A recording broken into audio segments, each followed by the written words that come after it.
안녕하세요. 영업의 신조입니다. 오늘은 대부분 많이 헷갈리는 것 중에 하나가 디텐션 디머리지를 많이 헷갈려 하십니다. 그래서 다 그냥 디머리지라고 쓰시는 분들도 계시고 그 개념을 오늘은 확실하게 정리를 해드리겠습니다.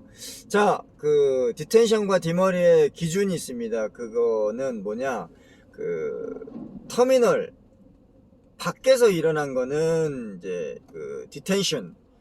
그러니까 만약에 컨테이너가 터미널을 나갔어요. 그런데 그 컨테이너가 회수가 늦게 됐어. 근데 선사에서는 이제 컨테이너를 빨리 회수를 해야지 그 공컨테이너를 또 순환을 시켜가지고 이제 이익을 그때 할 수 있는데, 컨테이너 회수가 안 되면은 손해를 볼 거 아니에요. 그래서 계약을 할 때 디텐션 기간은 7일이다 또는 14일이다. 그래서 공컨테이너가 이제 나가가지고 이제 컨테이너 작업을 하고 까대기를 하고 나서 다시 실링 받고 CFS 지나가지고 뭐 CY를 들어온다던가 아니면 바로 CY를 들어온다던가. 이제 보통 이제 나라가 작으면은 디텐션 기간이 작겠죠. 왜냐면은 내륙 운송 기간이 작기 때문에. 우리나라는 작기 때문에 보통 5일 7일 뭐 길게는 14일 이렇게 주는 것 같은데, 그래서 컨테이너가 반출 일자부터 이제 반입 허용 기간이 있는데, 그 허용 기간을 초과했을 경우에는 디텐션 비용을 차지한다. 그래서 프리 디텐션을 부여받는 권한이 오버됐을 경우에는 디텐션 오버 차지를 내는 겁니다. 그래서 그렇게 이해하시면 쉽고, 그러면 수출자의 경우에서는 디텐션이 언제 발생하느냐? 수출자 같은 경우 물건을 보내는 거잖아요. 그래서 이제 공컨테이너를 받았는데 작업을 해야 되는데 생산이 준비가 안 됐다던가 아니면 수출 포장이 안 됐다던가 아니면 뭐 기타 여러 문제로 인해서 뭐 사고가 났다던가 물품이 빠져가서 다시 회수했다던가 그래서 재작업을 한다던가, 그럴 경우는 중간에 시간이 더 들어가는 거잖아요. 그렇기 때문에 당연히 그 창고 반입 시간이 늦어지겠죠. 그러면 이제 프리 디텐션 기간을 오버했기 때문에 디텐션 차지를 물어야 되는 겁니다. 이거는 그렇게 이해하시면 쉽고, 그리고 이제 수입자 같은 경우는 수입국에 컨테이너가 이제 도착을 하고 나서 화주한테 이제 반출이 될 거 아니에요. 그러면 이제 터미널 밖으로 나갔어요. 그리고 나서 그쪽에서 이제 컨테이너 내리고 공컨테이너로 돼가지고 다시 CY에 반납을 해야 되는데, 이 반납을 하는 기간에 무슨 이유 때문인지 뭐 공장에 뭐 창고가 막혀 있어서 도로에 뭐 컨테이너를 쌓아놓는다든지 아니면 회사에 무슨 문제가 있어가지고 연유가 있어가지고 안 된다든지 아니면은 여러 가지 물류에서 흐름이 막혀가지고 안 된다고 그러면 이제 수입자 입장에서 화물 컨테이너를 가져는 갔는데 반출은 해갔는데 내리질 못했거나 아니면 내리고 나서 무슨 사정을 해서 CY의 공컨테이너를 반납을 못할 경우에는 이런 거는 이제 프리 디텐션을 다 기간을 사용을 했기 때문에 디텐션 차지를 내야 되는 겁니다.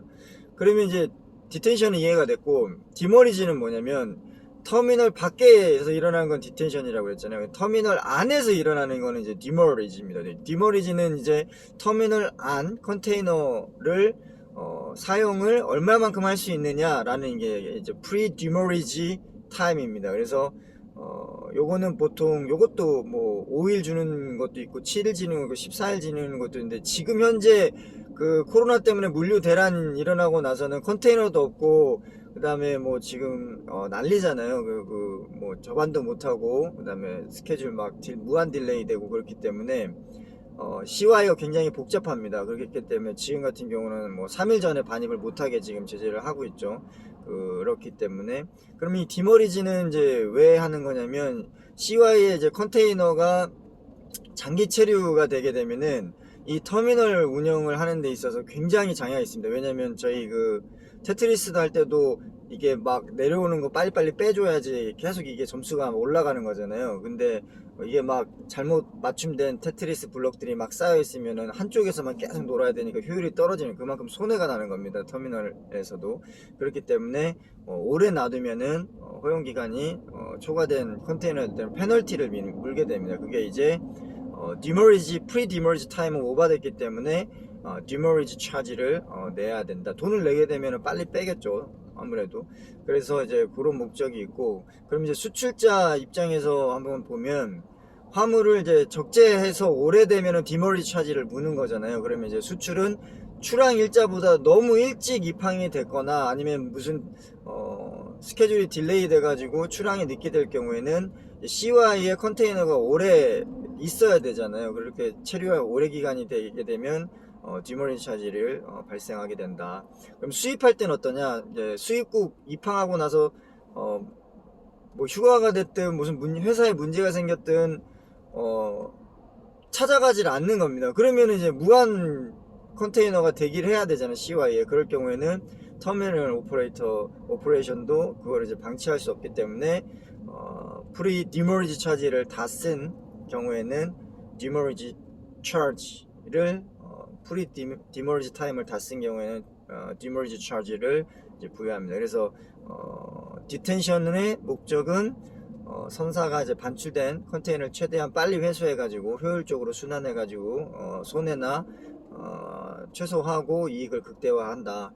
그리고 이제 반출된 컨테이너가 화주가 이게 너무 오래 나가 있으면은 이제 컨테이너 회전이 느리게 되면 이게 전체적으로 물류 흐름에 막히게 되는 거거든요. 그거를 좀 막기 위해서 그렇다. 순환을 높이기 위해서. 그리고 디머리지 같은 경우는 CY의 컨테이너를 너무 장기 체류화 시키게 되면은 이게 그 터미널 내 그 운영이 원활하지 않기 때문에 그거를 어떤 프리 디머리지 타임이 오버될 경우에는 디머리지 차지를 발생한다. 그래서 요거는 이제 선사가 이제 화주에게 이제 청구하는 겁니다. 그래서 그렇게 생각하시면 됩니다. 그래서 그 청구서에 detention charge, demurrage charge 이렇게 나오면 너무 당황하지 마시고, 디텐션은 터미널 밖에서 프리타임을 오버했을 경우에 내는 비용이구나. 디머리지는 터미널 안에서 너무 오래 체류해가지고 컨테이너 사용료가 연체돼서 거기에 대해서 추가로 발생하는 비용이구나. 이렇게 이해하시면 쉽습니다. 자, 오늘은 CY 컨테이너의 반출 반입에 대해서 터미널 밖에서 일어나는 오버차지, 디테이션 차지와 터미널 안에서 장기 체류에서 발생되는 디머리지 차지에 대해서 알아보았습니다. 그래서 요거를 잘 활용하게 되면은 디머리지 기간이라든지 디텐션 기간을 알게 되면은 심적으로 굉장히 조금 편하게 일을 하실 수가 있습니다. 그래서 이 부분까지 조금 깊이 있게 들어가는 시간을 가져봤습니다. 오늘 화요일입니다. 자, 힘내시고, 꺾이는 요일이 내일입니다. 오늘도 파이팅 하시기 바랍니다. 지금까지 영업의 신 조였습니다. 마치겠습니다.